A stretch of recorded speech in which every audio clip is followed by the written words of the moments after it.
So I went on Facebook. I know, that's my fault. And even though I have newsfeed eradicator because I don't want to see my newsfeed when I'm on Facebook, I still ended up looking at people's posts because you can't go on social media. Really, even this year, 2020 has just been that kind of year. You can't go on without seeing politics or some type of alternate news, and the election hasn't even started yet. Now, the whole pandemic thing was crazy in its own right, and some people have their own crazy ideas about that. But right now, we are in the wake of the George Floyd protests, and there's lots of conversations. Well, I wouldn't call them conversations. There's lots of people saying things about police brutality and Black Lives Matter and all of the politics that surround these issues. I am seeing family members at each other's throats once again, and look, we need to have a talk.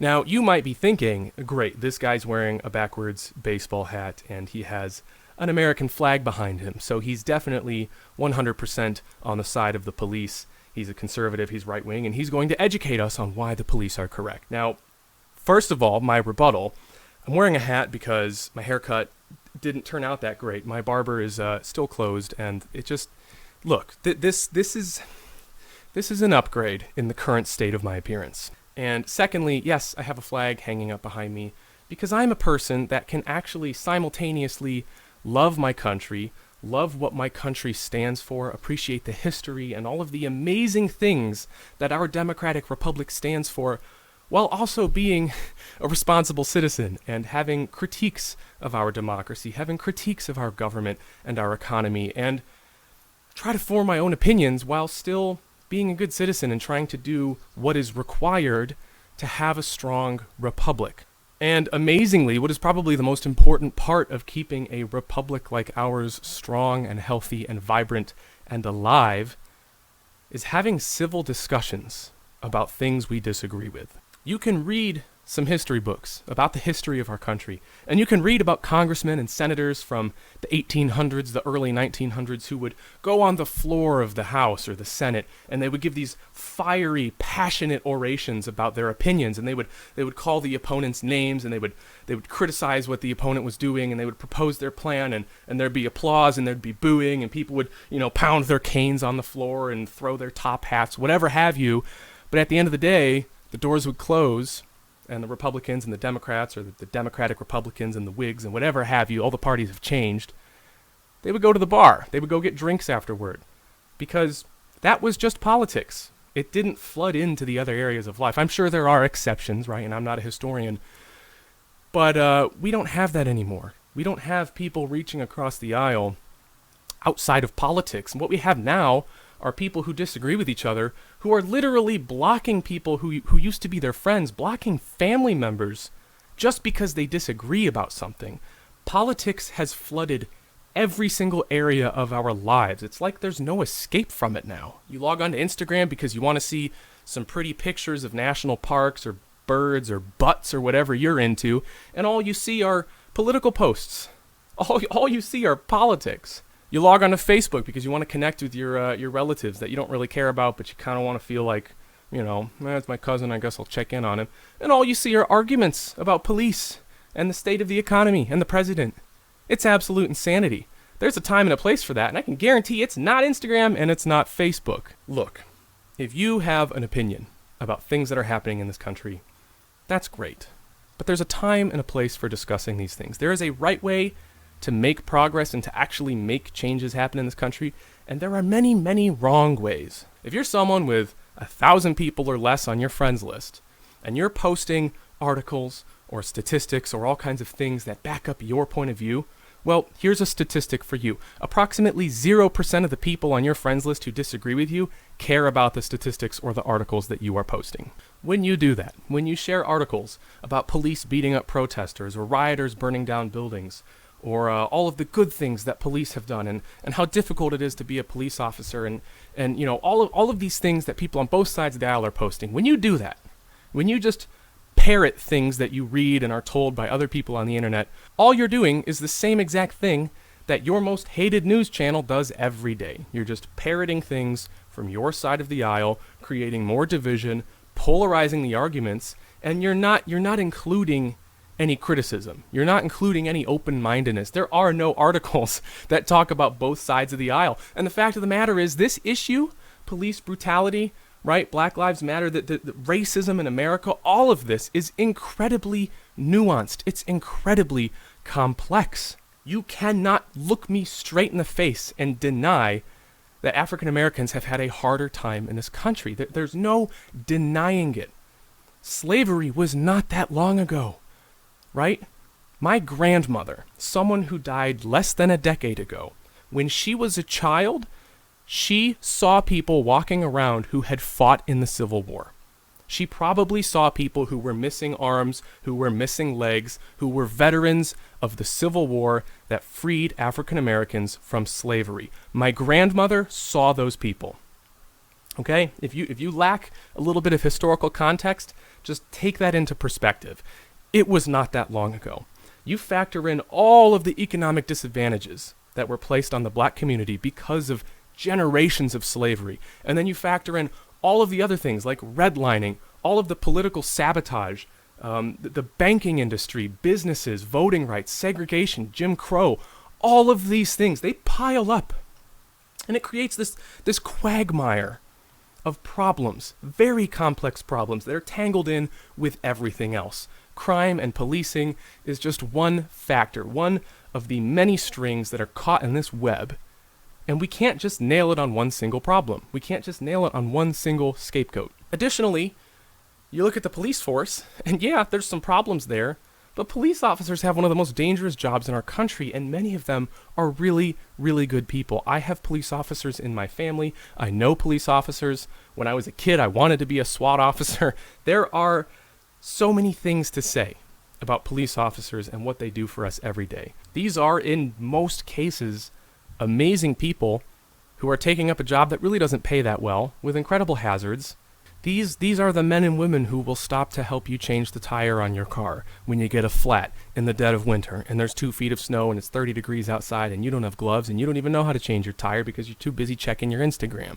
These are the people who stand out in the sun for 8 hours straight, directing traffic at, some kids' choir event in the middle of summer, or they stop traffic for the parade so the kids can ride their ponies and the fire engines and throw candy. They're the police officers who do everything. And for generations, for decades, our officers have been asked to do so much more than they're trained to do. It's not their fault in most of these cases. They're not experts on poverty. They're not even experts on crime. They're experts on policing. They're experts on enforcing the laws. They shouldn't be asked to deal with homelessness, to deal with all these protests, to be asked to put on body armor, get assault weapons. They're dealing with gangs that have fully automatic weapons in the inner city. Police officers, they're victims here too. At least all the good ones. And there's a lot of good ones, you guys. The point that I'm trying to make here is that this issue is more complex than any of us can possibly imagine. I'm not an expert on any of these things. I'm a strength coach, right? That's pretty much all I'm good at. I like reading about history and psychology and these types of things, but I don't know enough to tell you how to fix this or to tell you who's right or who's wrong. All I know is enough to know that both sides of the aisle have some important things to say, and that this discussion needs to be happening a lot differently. If you have a problem with the way that mainstream media pushes a single narrative, polarizes the discussion, the way Fox News pushes the right and CNN and MSNBC push the left, if that bothers you, then you have no place to be posting one-sided opinions on your social media. Not to mention that social media is literally the worst possible place to be having these discussions.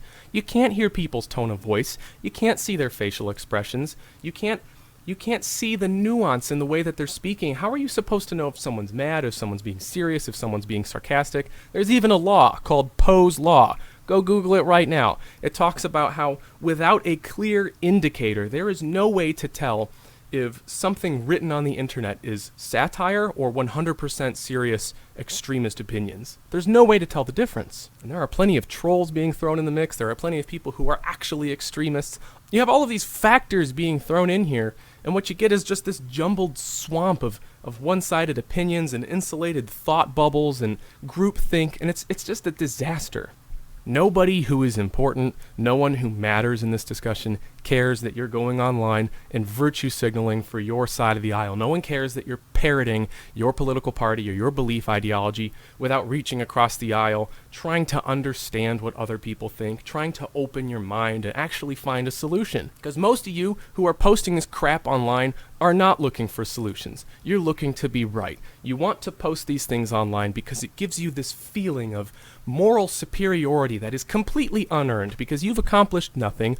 All you've done is reaffirm your own opinions using confirmation bias, and all you're doing is getting applauded by all the people who agree with you, and you're slamming and misinterpreting all of the people who comment that disagree with you. Correct me if I'm wrong. Maybe I'm wrong. Here's the bottom line, and here's the whole point of this completely unscripted rant video that may not have made any sense. Here's what I'm trying to say. So, lean in.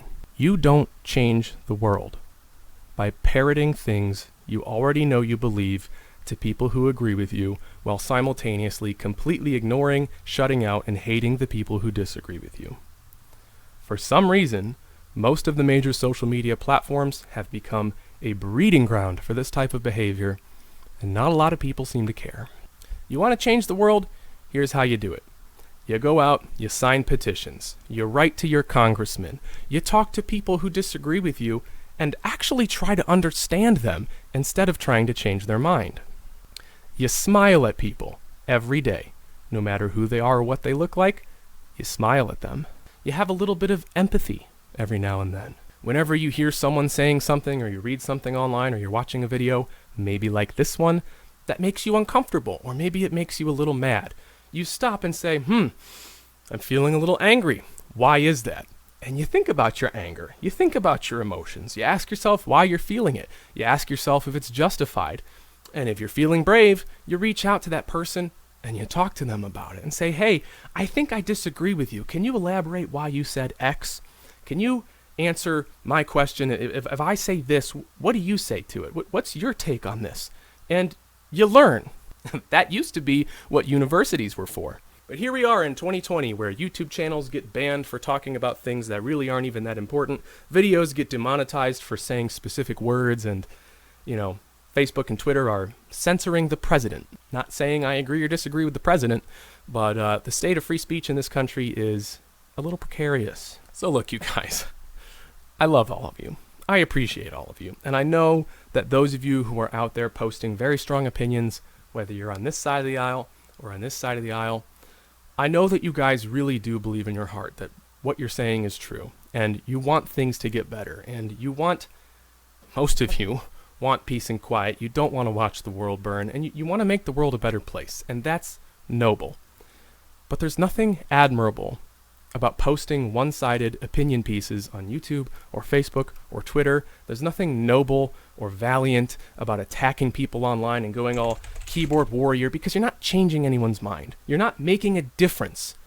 If you smile at someone at the grocery store, that makes a difference. If you go buy a police officer a cup of coffee and give it to him when he's sitting in his car after a 13-hour shift and he just got punched in the face by a convict 4 hours ago, go buy him a cup of coffee. Even if you hate cops, go do it. That makes a difference. Go to some of these protests. Go hug the protesters. Go do some peaceful protesting. Don't burn down people's businesses. They didn't do anything wrong.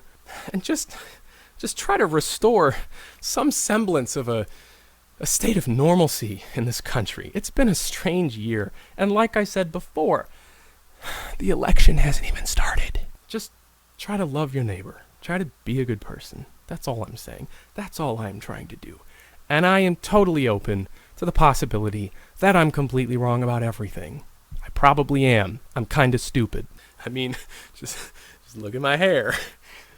But that's it, you guys. That's all I've got for you today. I would love to see some police reform in this country. I would love to see maybe some higher standards for recruiting new police officers. I'd love to see, maybe something done about these police unions. And I'd also love to see people stop burning down buildings and hurting each other in the streets. It's a sad state. And I totally understand the anger. Like I said earlier in this video, you got to have empathy. And I have empathy. I understand why people are so mad. It makes sense to me. I'm a father. I have kids. I get it. But I think we're all going about this the wrong way. And, maybe we've been doing it for a while. Maybe we've always been doing it. I don't know. People have been catastrophizing the state of our society for decades now. And it could just be that maybe this is the new normal. I really hope not, though. And I really hope that eventually something that isn't a disaster can bring our country together, because it really does feel like the last time our country came together as one was 9/11. And,